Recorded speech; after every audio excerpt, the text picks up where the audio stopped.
What is meant by imminence? When we speak of the imminent rapture, do we mean that the rapture is random and signless, that the rapture can happen at any moment since the days of the apostles, and that it's not going to be heralded by signs that precede it? There's no precursors. Or do we mean that the rapture is a definite event at a definite time that's heralded by definite signs letting us know that it's on the horizon and quickly approaching? If you want clarity on the subject of imminence, stay tuned.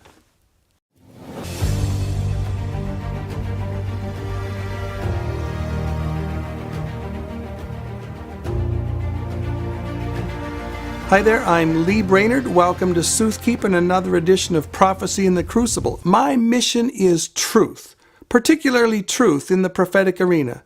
Truth at any cost, truth above every other consideration. Today, we are going to talk about imminence, and we're going to look at the question of whether the imminence that we see in the Bible is random or sign-based. Now, random imminence is an interesting thing because it implies that there's no nearer and there's no farther. There's not a determined day. It's a random variable that can happen any time since the days of the apostles. There's zero correlation between the rapture and signs. There's zero correlation between the rapture and current events. On the other hand, the sign-based imminence implies that there is a definite date that has been set, and that this day can be farther away from us, it can be nearer to us, it can be distant, it can be close. There are signs that are going to herald this approaching judgment, this approaching rapture. The signs can indicate, at least for the savvy and the astute student, whether this is distant or near or very near. Now, there's a caveat here when it comes to the imminent rapture. And that caveat is that there's no signs that are going to give us the kind of information, the kind of intel that we need to pinpoint the day and the hour of the rapture with any kind of precision. The best we can do is guesstimations. And the fact is, we're probably not even correct on the year, not to mention the day or the hour.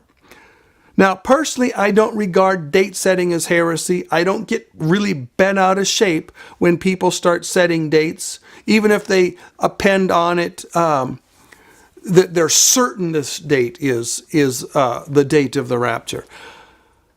Now, I think this is not a wise policy. I think that setting dates is an unforgiving endeavor. The fact of the matter is 100% of those folks that have set dates to this point have shot themselves in the foot. Don't go down this date-setting path. Now, random imminence is a bizarre concept. I put it in the same category as unicorns. There are creatures that have horns. And horses are real animals. But when we mix horns and horses, we enter the realm of mythology. Random and imminent are two distinct concepts. Their semantic ranges do not overlap. They're mutually exclusive ideas. Imminent implies that something has a known nearness based on objectively discernible phenomena. Randomness implies that there's no certain nearness, no certain farness. We can't know whether something is near or far. It's based on a random variable, and there's zero correlation between that event and determining factors. There's zero correlation between that event and indicating factors. Folks, if the rapture is imminent, it is not random. And if the rapture is random, it is not imminent. To hold that the rapture is random, to believe in random imminence, is like denying the correlation between the clouds and rain. Folks, the same principles apply in the realm of prophecy that apply in the realm of weather. The Bible is clear, reading the signs of the times that warn us of the clouds of judgment building on the horizon, and therefore that warn us the rapture which is going to precede it is coming. The principles for interpreting the signs of the time are the same principles we use to interpret the signs in the heavens that indicate the weather.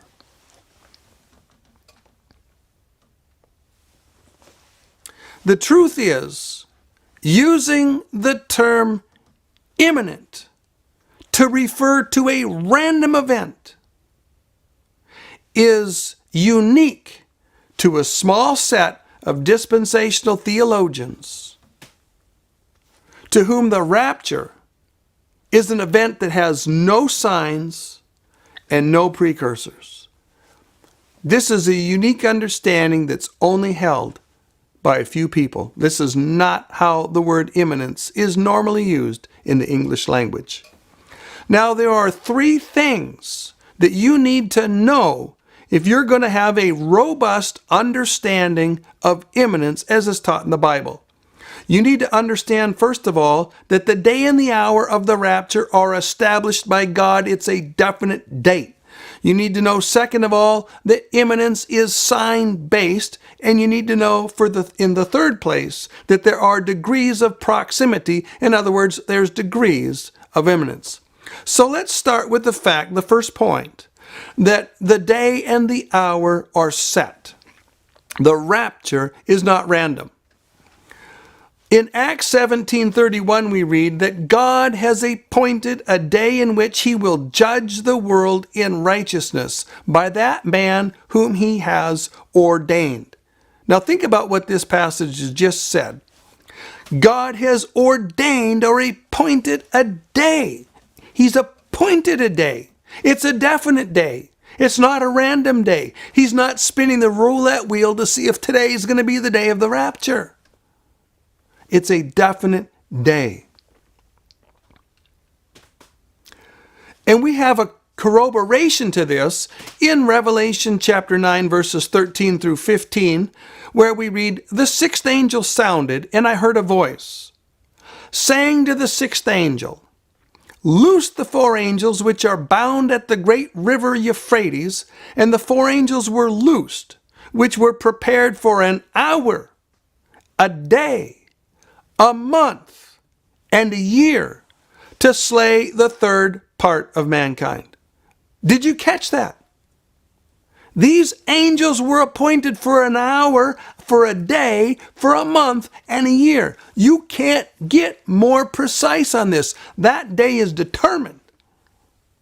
Now, folks, if the sixth trumpet is set with such precision, then we can rest assured that all of the visitations are set with that precision, and we can rest assured that the date of the second coming is set with precision to the day and to the hour.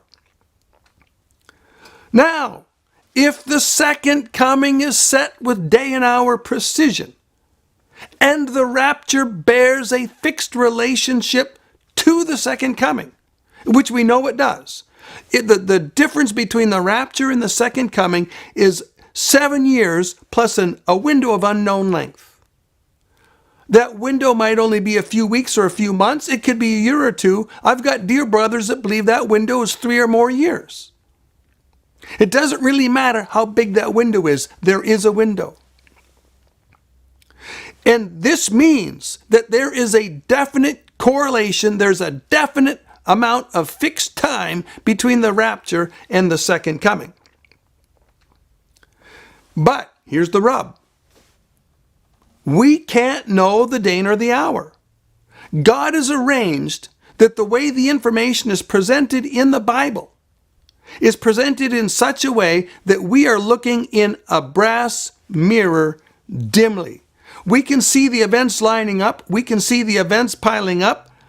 And they give us an accurate enough reflection that we can see that this event, which is rapture, immediately preceded by judgment, is rapidly approaching us. But we don't have the clarity, we don't have the intel, we don't have the information that we need for precision. We can't determine the day or the hour, and we can't know the day and the hour with any degree of certainty. We can make ballpark guesstimations of the month and the year, and that's about the best that we can do. Now, two, I want to point out that the Bible doesn't direct our attention to the second coming as an event that's random. We're not exhorted to fixate on randomness. What are we exhorted to fixate on? Folks, we're exhorted to pay attention to signs which indicate that the second coming is drawing near. We're exhorted to pay attention to signs which indicate that the tribulation is drawing near. We're exhorted to pay attention to signs which imply that the rapture is near. For instance, in Luke 21:28 we read, "When these things begin to come to pass, then look up and lift up your heads, for your redemption draws near." Notice the command to look up and look for signs. Folks, this is a command, not an option. Now, these signs are specifically focused on the second coming, but many of them are evident in an early degree preceding the rapture, and they work for looking for the rapture. Now, we read in Matthew 16:3, "You hypocrites, you can read the face of the heavens, but you can't read the signs of the times." I can see the Lord scratching his head, and he's dealing with this. How can you be so inconsistent? How can you read the signs of the atmospheric conditions and the clouds and see what weather is coming, and you can't read the signs of the times? What's going on here? How can you be so inconsistent? Now, maybe you've heard the ditty, "Red sky in morning, sailors take warning. A red sky at night, sailors delight." I've come up with my own version of this for the watchman, and it goes like this: "Storm clouds forming, watchmen sound warning. Storm clouds nigh, watchmen shall fly." Hopefully you like that. Now, in Hebrews 10:25, we read a third passage on this subject, and it says, "Exhort each other daily, and the more so as we see that day approaching." Folks, you can only see the day approaching if the signs signify that it's closer now than it was 20 years ago, than it was 40 years ago, than it was 60 years ago. If you don't have signs that indicate that it's closer now than it was 20 years ago, you can't see the day approaching.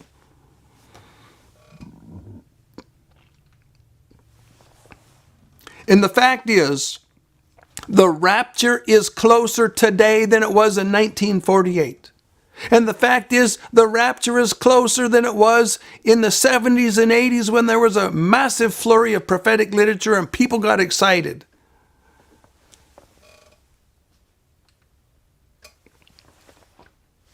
So the bottom line is, for those that love the prophetic scriptures and take them at face value, there are objectively discernible stage-setting events going on in the world right now as we speak, which unerringly point to the stage setting for the tribulation, to the stage setting for things like the Gog and Magog war. And these things indicate that the rapture is racing upon us.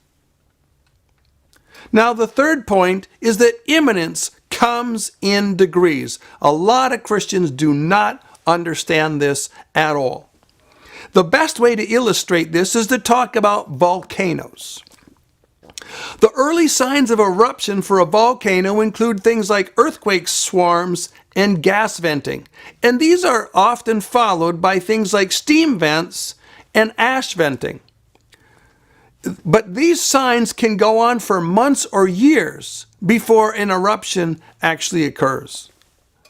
Now, as the pressure on this volcano builds, you might see a dome on the top rise, or you might see a bulge coming out the side of the mountain. And these are often accompanied by explosive events. and increased earthquake activity. This indicates that the potential eruption has gone from something that's distantly imminent to something that's on the near horizon imminent. Now, as this pressure continues to build and that dome on the top starts to rise significantly, or that bulge on the side of the mountain starts to push itself out, and you're going to have other warning signs accelerate, like earthquakes in greater degree and greater intensity. This is going to put the eruption imminence from something that's near term to something that's immediate. And this is when they're going to put out warnings. If you're in that area, it's time to go. And then suddenly, it's going to be boom! The eruption is going to happen. And when the signs of imminence come up, you don't know if you've got 2 minutes, 2 hours, 2 days. But you know you don't have long, and you better get out of there. Now, imminence, when it regards the rapture, works the same way as imminence in regards to a volcano. The signs have temporal significance. There are early signs for the rapture, which indicate that the rapture is coming, but it's likely in the distant future. And there are signs which indicate that the rapture is likely on the near horizon. And there are signs that are going to indicate that the rapture is on the immediate horizon. So let's look at these different classes of signs. At the first coming, the world entered the last days in a broad or general sense. And since that time, the entire age has been characterized by precursors of the coming judgment, that is, precursors also of the rapture, that are of a very general sort. We're looking at things like wars and rumors of wars, and we're looking at wicked persecuting kings and popes who have come in the spirit of the Antichrist. As we read in the scriptures, you have heard that there's going to be an Antichrist. Even so, now there are many Antichrists in the world. And all of these precursors point to the imminent coming of the Lord. It's certain, and it's on the horizon, but it's probably on the far horizon. Now, believers look to these signs with great expectation because they anticipate, and they're not wrong to do so, they anticipate that these signs could quickly accelerate. And they are going to accelerate in the future sometime. And they're hoping, even expecting, that they might see the acceleration in their lifetime and that they get to see the coming of the Lord.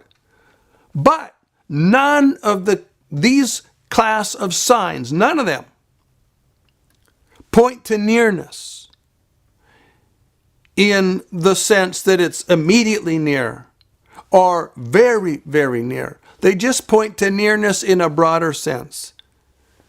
It's coming. And folks, if you don't understand this, I want you to understand that when we entered in the last days in this broad sense at the first coming of the Lord, we were already 4 days deep into the 6-day work week. We already had 4,000 years pass. 4 1,000-year days pass from Adam to the cross. That means we're 2/3 of the way through the week. We are deeply advanced into the week. There's only 2 1,000-year days between the cross and the second coming. So we are in the last days. We are near in that scale. We are near in that sense. But typically when we talk about the last days, we're not talking about the last days in that broad sense. We're talking about the last days of the last days. Now, at any rate, none of the signs that have characterized this entire age indicate that the rapture is in the immediate future or even the very near future. They just indicate that the rapture is imminent and coming. And they carry the idea, because we don't know how fast or when things are going to accelerate. They carry the idea that they could accelerate rapidly in our lifetime, and every generation of believers has looked to these general signs with the anticipation or the expectation that they could rapidly accelerate in their lifetime and they would get to see the Lord. At any rate, the end times pressure began building up in recent centuries. We saw things like rationalism and evolution and Marxism and the modern New World Order movements all coming together and all putting tremendous pressure on this world. And furthermore, in the 19th century, we had the rise of modern Zionism, which kicked the whole pressure up a notch. Now you have Israel return to the land, working towards becoming a nation, and violent opposition to that, and strong support for that. Now, this Zionism led to the rebirth of Israel in 1948, and in many ways that event marks the last days in its narrow or technical sense. And for those with prophetic perception, they understand that that generation that saw the rebirth of Israel as a nation, that at least some of that generation is going to be alive at the rapture of the church. Not every individual, certainly, but some of them. Nothing requires us to think of a generation as something that's like 20 to 40 years. When I was a kid, the last Spanish-American War veteran died. And later on, when I was still a young man, the last World War I vet died. And sometime in the near future, the last World War II vet is going to die. And these are the last representatives of that generation. And this is the sense that we have here. Someday, before the last person who was alive and has conscious memories of May 14, 1948, someday before that last person perishes, the rapture is going to happen.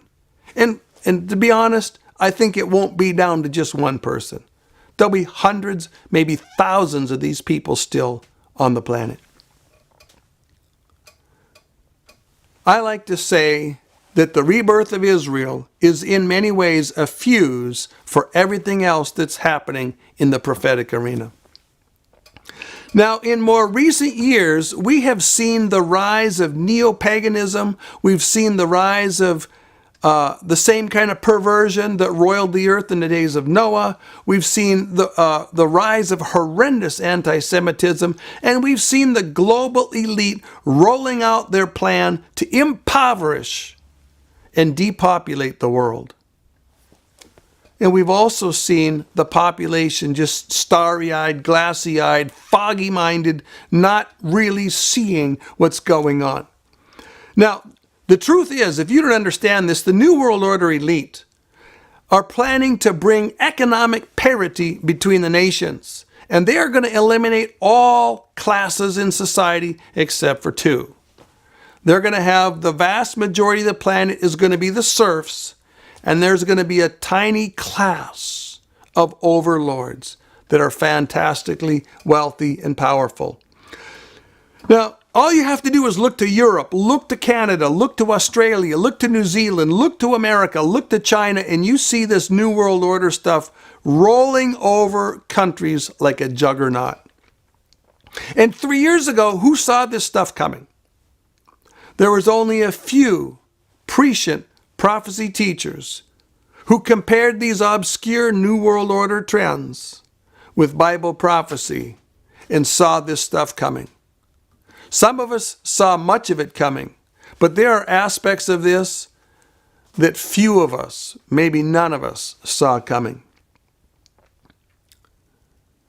At any rate, the pressures that are building in the world right now are expanding bulges on the fabric of world society, and these bulges are starting to manifest explosive events and earth-shaking events as the New World Order loving powers and kingpins start pressing their New World Order power and influence on this globe, trying to bring their version of destruction. And there's insane pressure that's building for a time of tribulation far far beyond any tribulation that's ever happened to the Jews, far beyond any tribulation that's ever happened to any people or any nation on earth. This world itself is going to be in a time of tremendous tribulation beyond any tribulation it's ever seen in the past. And before this tribulation explodes on the world, the church is going to be taken out of the world. And then that trial is going to explode. So, the fact of the matter is, if you're catching the drift of where I'm going with this, imminence is on the accelerator. Like a kid that's driving a Corvette for the first time. And as the signs of an imminent volcanic eruption accelerate from signs that eruption is in the distant horizon to signs that eruption is on the near horizon to signs that the eruption is immediately imminent, so we are witnessing signs unfold in this world where we see the rapture accelerating from indeterminate signs on that it's going to be somewhere out there, to signs that the rapture is on the near horizon, to signs that the rapture is on our very near horizon. And the acceleration of these signs in their number and in their scope and in their degree continue to accelerate at a breathtaking pace. And this acceleration is probably not going to slow down. And if we're not already on the cusp of the rapture being immediately imminent, we don't have long to go. The preparations just for the Gog and Magog war alone, with Russia and Turkey and Iran and Syria, this should have prophecy students on the edge of their seat, nervous with anticipation, excited with anticipation. Because we could be going up very soon. Are you ready for the rapture? Are you living the way you should be living? Is your heart what it should be? Personally, I believe that the rapture could literally happen any moment now. And this is coming from a man who spent the last 4 days as he listened to other preachers say the rapture can happen any moment. And I'm busy shaking my head because there's absolutely no way under the sun that the rapture can happen with the stage setting. Well, the stage wasn't set. Folks, there's not going to be a decade or 2 decades or 3 decades or 4 decades or 100 years between the rapture and the second coming. There might be a few years. It's probably just a few months to a couple years, but not a decade or 2 or 3. And the stage setting for the last 4 decades has not been far enough along, in my estimation, to speak of the rapture could happen any moment. But right now, the events that have happened in the world and how fast the stage is being set, I believe we really have reached a point where it's not unreasonable. It's not jumping the gun to start talking about the fact, folks, the rapture could literally happen any moment now.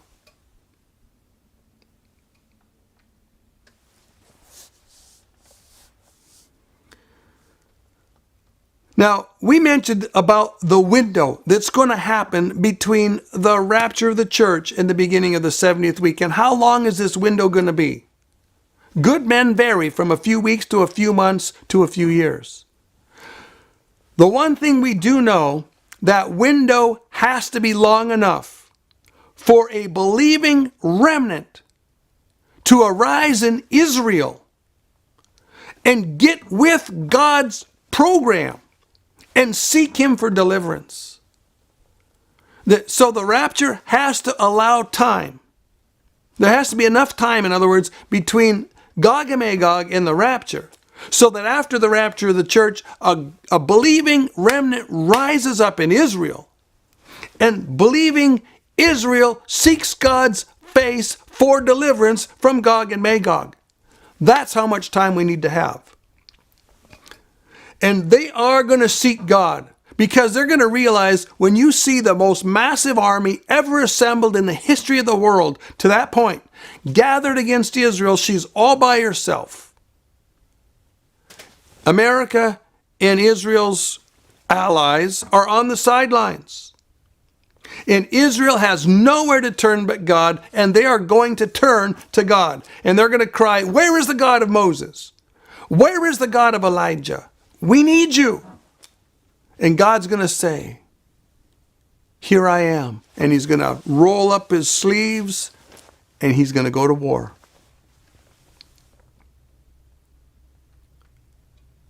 So this question of how soon we go up really depends on things like how fast is this Gog and Magog situation going to ramp up?